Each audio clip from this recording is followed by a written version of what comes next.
Hello, boys and girls. It's Cooberry time. JJ felt like he was falling, but not falling down.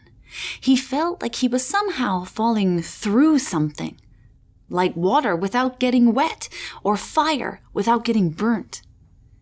He felt time itself rushing past him or ahead of him. He couldn't be sure of anything. It all happened in a flash and felt like it took forever. And then, quite suddenly, it was over. JJ felt nothing at all. Everything was darkness, stillness. It was cool and silent, and after a minute, an hour, or maybe even a day, JJ began to come to. He had no idea what had happened. He wasn't even sure he was alive at all. Then slowly but surely, he began to feel the ground beneath him. It was rough, like hard-packed dirt. He was definitely not in the library. The library, that was the last thing he remembered. Without moving a muscle or opening his eyes, JJ recounted for himself the events of the last few minutes. Still, he had nothing but questions. Where was he? Had he died? Could he even open his eyes?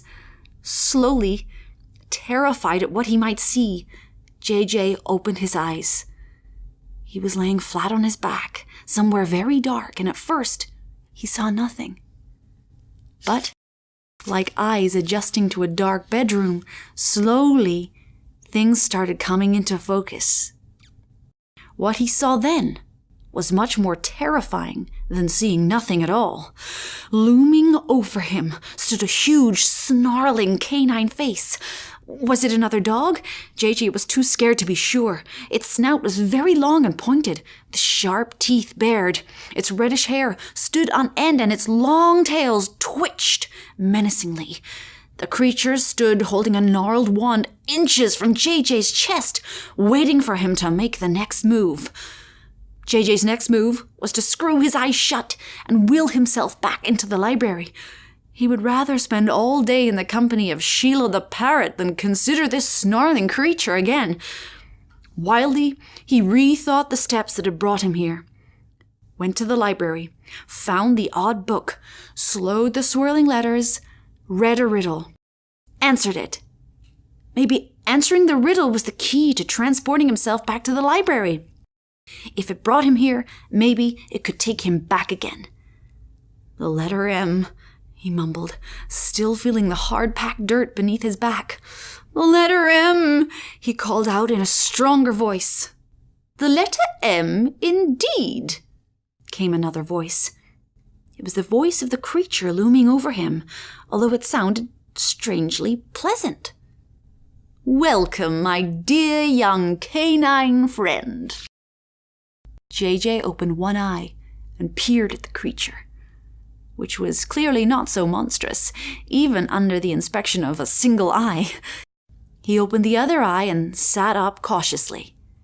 The creature was a fox, draped in brilliant blue robes befitting some kind of royalty, and his hair was speckled with silver here and there. This was a fox who had lived. What was more, this fox had seemed so frightening when JJ first arrived, was apparently injured.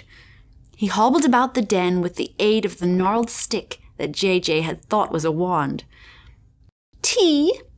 The fox asked jovially, apparently thrilled by JJ's presence. I'm sure I've got some tea around here somewhere. JJ tried to speak, but it barely came out as a whisper. Speak up then. I don't have the hearing of my younger days.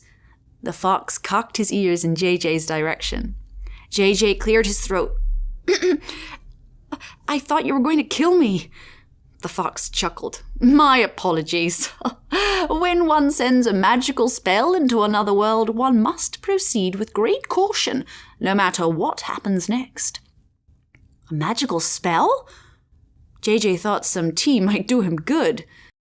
When he set out that morning, he never imagined he might find himself conversing with a magical fox in another world. Yes, I sent that spell out and you responded.